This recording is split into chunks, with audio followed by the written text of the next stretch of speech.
புதிய ரிசர்ச் குரூப்லேன்னு வந்திருக்காரு.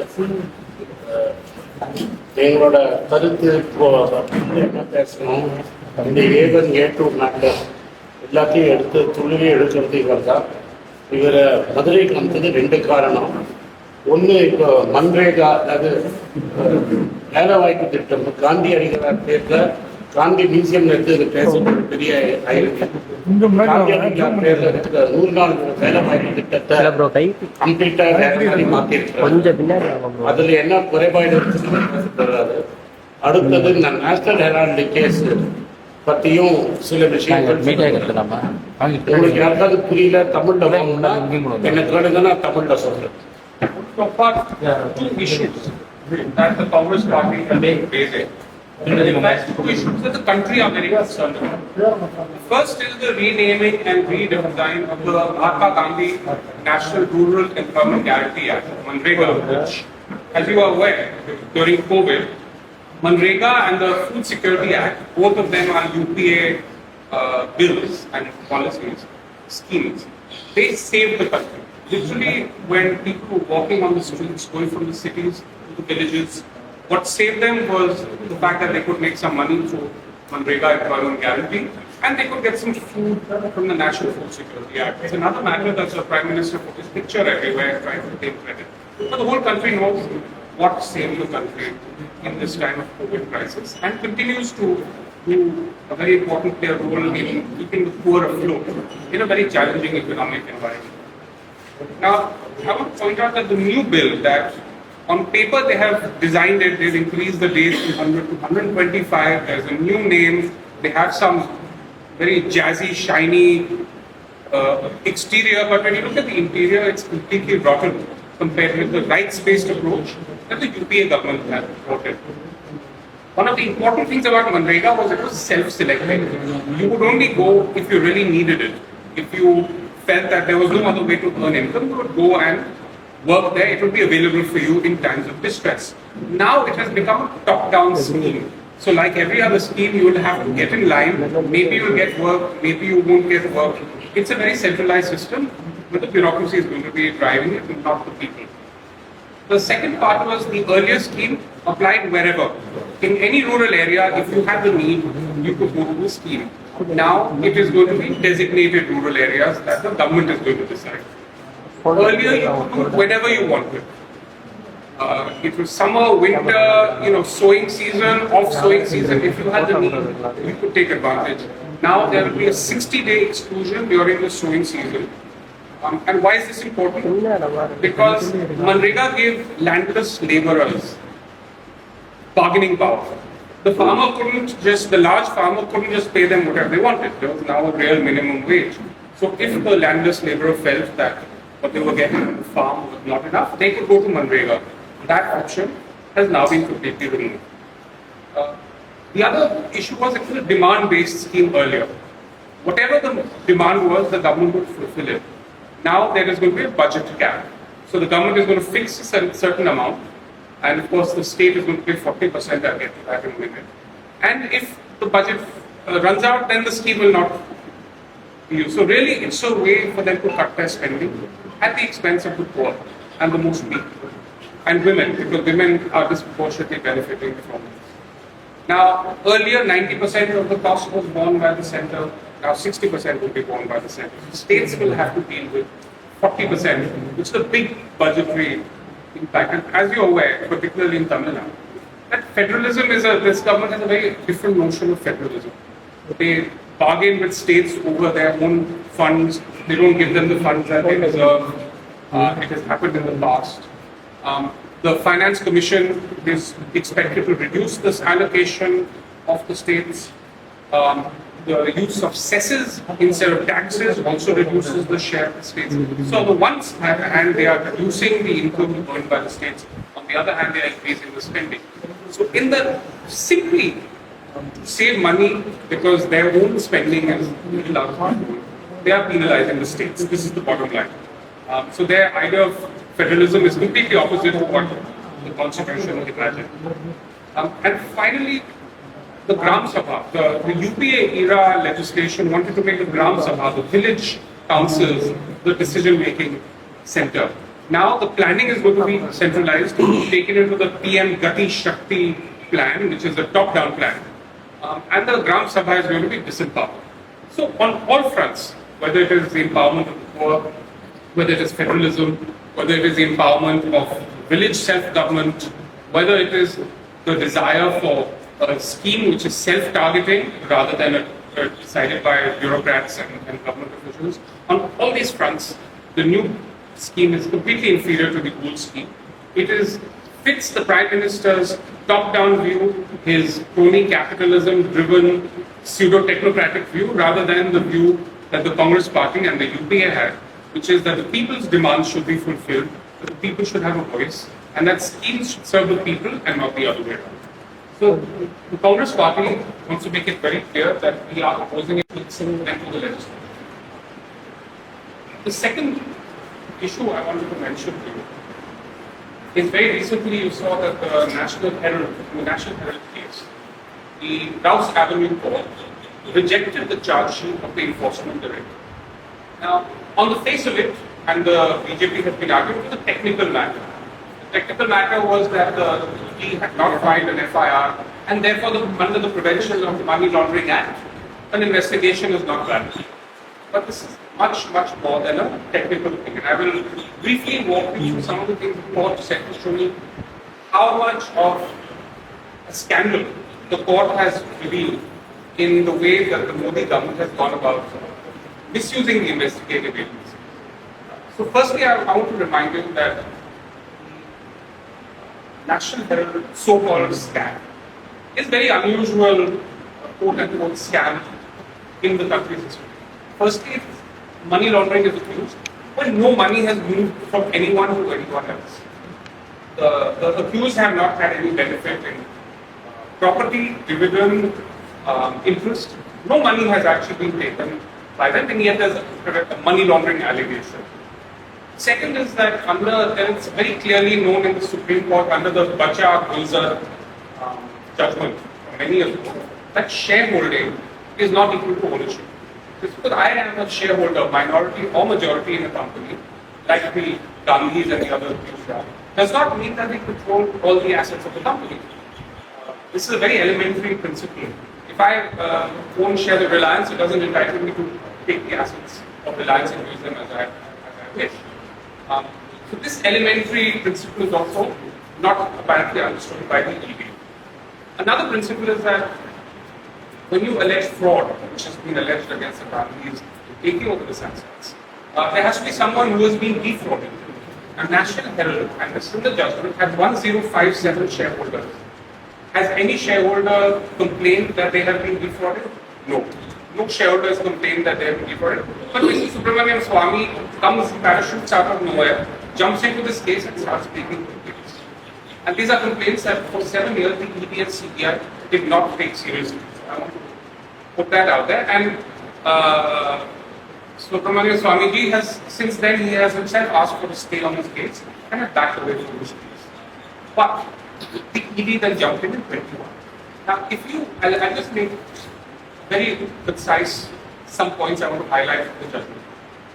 The judgment says, it is in theory it's a technical judgment, that for this reason, this charge sheet is rejected. But what it says in the judgment is it points out that the ED and CBI for 7 years, from 2014 to 2021, had the view, both of them agreed, they were in communication here, that there was no grounds to file an FIR. There was no predicate offence which is needed to start, to initiate an PMLA investigation. The CBI even today does not believe that there are any grounds. This very clearly the judgment says. But the ED miraculously in 2021 decides that we will proceed with an investigation, and it brings Rahul Gandhi in, as you know, 50 hours of questioning over 5 days. Mrs. Sonia Gandhi was brought in, others were brought in. Mr. Kharge was also brought in for interrogation. Even though there is no predicate offence, as the judgment makes very clear. So, it is completely, the question then arises, if ED and CBI for 7 years said that there is no offence, therefore we are not going to investigate, what made the ED change its mind? What invisible forces, and we can only surmise what these invisible forces are. Prime Minister, Home Minister are the only people who can make the ED changes. They went into a completely illegal investigation, which apparently has now been thrown out by the court because it's very clear that there is no grounds for this. It's a political witch hunt. It is a political vendetta using the agencies, the same agencies that were used for fundraising and electoral vote. So, the conclusion is that Prime Minister Modi, despite having lost his majority, he continues on his destructive path. But there is political vendetta against his opponents, which you remember Mr. Rahul Gandhi was expelled from Parliament on a fraudulent case, and he came back as LOP, much stronger after the election. So similarly, this National Herald case is going to have its backfire. One more point I want to just make is this alleged fraud was alleged against a company that was sick. Now, after all the restructuring done, that have been accused of money laundering, the company has now become a going concern. It now has 5.8 more page views every year. It has 4 editions. It is expanding now. So explain to me what kind of a fraud there is, that a company is defrauded and then it grows, expands and becomes more profitable. This is another new development in the history. So just to conclude, the government has once again miscalculated by trying to destroy MGNREGA. It has miscalculated by trying to convert the National Herald case into a political issue, and it is going to pay the price in the coming days. Thank you very much.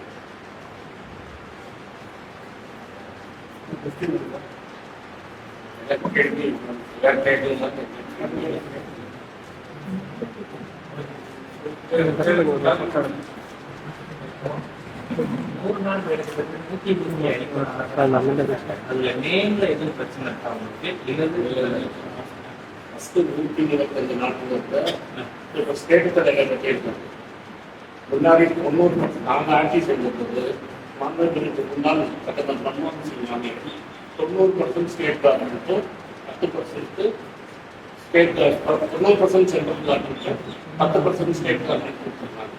இப்போ என்ன சொல்கிறாங்க, 60% நாம் கொடுக்கணும், 40% நீங்கள் கொடுக்கணும்.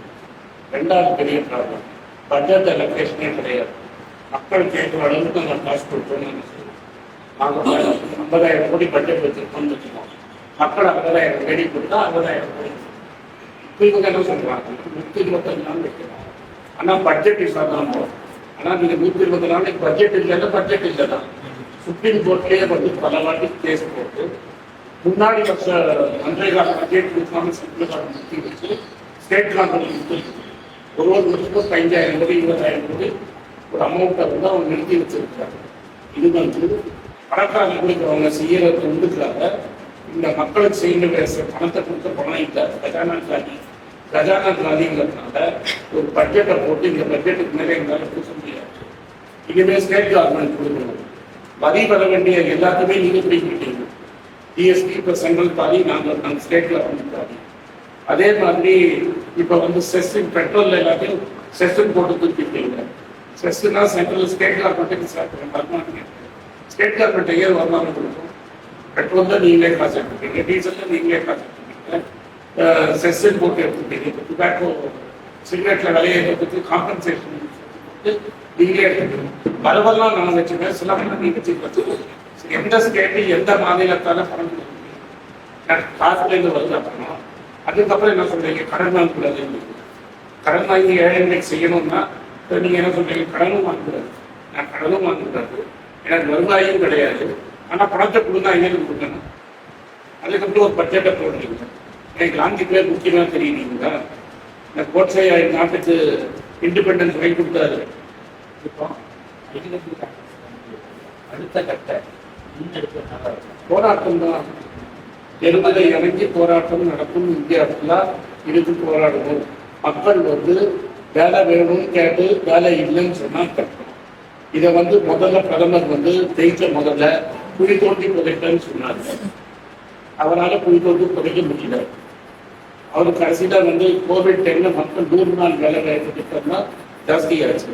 இது என்ன sowing டைம்ல அந்த நாட்டு நடுற சமயத்தில் வந்து நான் இதை கேட்க மாட்டேங்கிறாரு. அப்படின்னா என்ன, நீங்கள் விவசாயி வந்து பணக்கார விவசாயி நாட்டிங்க லேபரை சீப்பாக பிடிக்கணுங்கிறதுக்காக தான் கூலி கொடுக்குறவங்கத்தான் தான் இந்த ஸ்கீமே வந்தது. இப்போ நாங்கள் வந்து அந்த 60 நாள் நீங்கள் வேலை கொடுக்கலன்னா அடிமாட்டு வேலைக்கு ஆளை வேலை செய்யணுங்கிறது நீங்கள் பண்ணுறீங்க. ஆல்ரெடி ஃபார்மிங்கை அதானியை உள்ளே கொண்டு வந்துருக்கீங்க, அம்பானியை உள்ளே கொண்டு வந்துருக்கீங்க, எஃப்சிஐயில் எக்ஸ்க்ளூசிவாக இருக்கிற ஸ்டோரேஜ் தான் அதானி எல்லாத்தையுமே கொடுக்குறீங்க. அப்போ என்ன சொல்கிறீங்க, இந்த 100 நாள் வேலை திட்டமே வேண்டாம், அதானிக்கு அடிமையாக எல்லாரும் வேலை செய்யணும் பேசுவாங்க.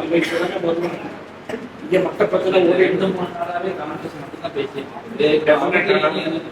பிடிஆர் சார் உங்க ஏரியா பிடிஆர் கேளுங்க, நீங்க போய் பிடிஆர் கேளுங்க.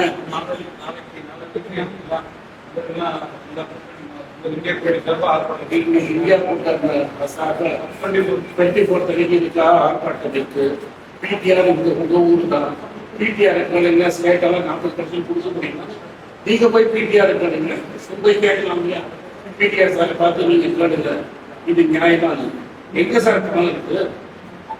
கடனும் நான் வாங்கக்கூடாது, வருவாய் நான் போடக்கூடாது.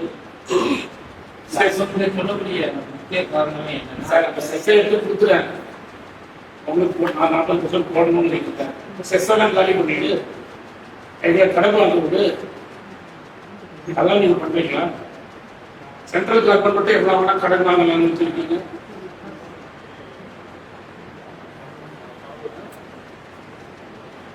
பஞ்சாயத்து ஆமா டெல்லியில இருக்கிறவங்களுக்கு தெரியுமா வேலை ஒண்ணுன்னு, இல்ல பஞ்சாயத்து தலைவருக்கு இந்த கிராமத்துக்கு வேலை ஒண்ணுன்னு பஞ்சாயத்து தலைவருக்கு தெரியுமா, இல்ல டெல்லியில இருக்கிறவங்களுக்கு தெரியுமா? இன்னொரு விஷய காரணம் நிறைய பஞ்சாயத்துலயே நிறைய நடக்கலைங்களா? இப்ப அனில் அம்பானி மேல உயிர் கொடுத்து சிபிஐ சொல்லிட்டு அவரோட பையன் மேல சார்ஜ் ஷீட் போட்டாங்க. ஏதாவது ஒரு நாளுக்கு உள்ள வச்சார ஏன் வைக்கல? காங்கிரசுடைய முன்னெடுப்பு அந்த போராட்டம் முடியுமா? மேலும் மேலும் அழுத்தம் கொடுத்துட்டே தான் இருக்கும். அழுத்தம் கொடுத்ததுனால 52 சீட்டு 100 சீட்டா மாறிட்டு 100 சீட்டுகள் 150 சீட்டா இருக்கும். ஓட் ஜோலிங்கிறது தமிழ்நாட்டில் நீங்க பெருசா பேசல, பட் ஓட்ட திருடி தானே ஜெயிச்சிருக்காங்க. இப்ப அம்பலம் ஆயிடுச்சு. கர்நாடகாவில் ஒரு இடத்துல அம்சம், ஹரியானாவில் ஒரு இடத்துல அம்சம், மகாராஷ்டிராவில் இடத்துல அம்சம். சார் நீங்க இப்படி பேசுறீங்க. பிரேசில்ல இருக்கிற மாடல் வந்து ஹரியானாவில் 22 இடத்துல அந்த ஓட்டு போட்டாங்கன்னு எடுத்து வச்சிருக்காங்க. அதுக்கு ஏதாவது எலெக்ஷன் கமிஷன் பேசிச்சார்? எலெக்ஷன் கமிஷன் பேசிச்சார்? பிரேசில்ல இருக்கிற பெண்மணி இந்தியா எங்கன்னு தெரியாது 22 வாட்டி ஹரியானாவில் ஓட்டு போடும்போது அதை பத்தி ஏன் பேச மாட்டேங்கிறாங்க? எல்லாத்துக்கும் வந்துடுறாங்க ஆயிரத்துக்கு, இது ஏன் பேச மாட்டேங்கிறாங்க?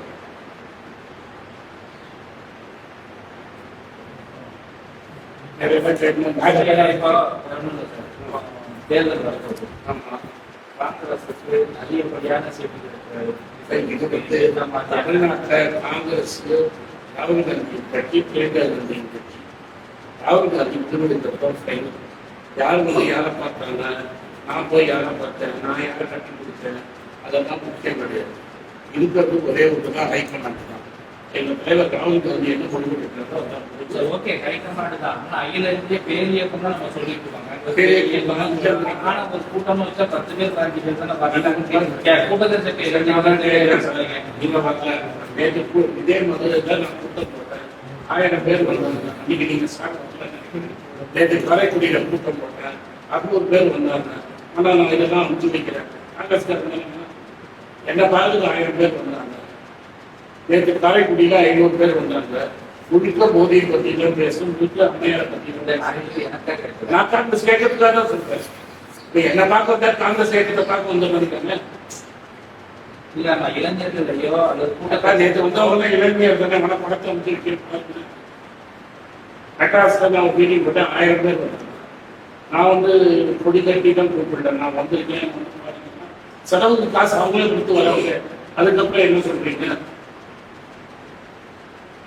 நேற்று காரைக்குடியில நடந்தது ஐடியா பார்த்தது, அழகப்பட யூனிவர்சிட்டியில நடந்தது. எப்படி வந்து நிஜமாவே குரோத் வந்து 8.2% சொல்றாங்க. நிஜமா குரோத்தா இந்தியான்னு கேட்டாங்க மக்கள். அது பற்றி பேசுறாங்க. ரூபாய் ஏன் அடிக்க அது நீங்க பிரஸ்துக்கு வரல கால் 92 91 ரூபாய் வரைக்கும் ரூபா போச்சு. ஏன் மக்கள் கேட்டாலும் பதில் சொல்றாங்க. விலைவாசியை ஏறலன்னு மோடி சொல்றாரு, ரிசர்வ் பேங்க் சொல்றது. விலைவாசி எப்படி ஏறி இருக்குன்னு நான் மக்களுக்கு முன்னெடுத்தீங்க, மக்கள் கேட்கறதுக்கு வந்தாங்க. அதனால காங்கிரஸ்காரன் சும்மா இருக்கலாம்.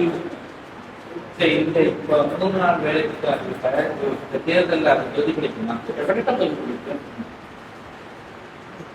இது சம்பந்தமா எதுவும் நீங்க டெஃபினட்டா பேசுவோம், நான் கேம்பெயின் பண்ணுவோம். கேம்பெயின் பண்ணிட்டு நீங்க போறீங்க, கேம்பெயின் பண்ணுறத வாங்கல, இப்படியே கூப்பிட்டு போறேன். நான் பேச வேண்டியன்னு பாருங்க. ரைட்டுங்களா?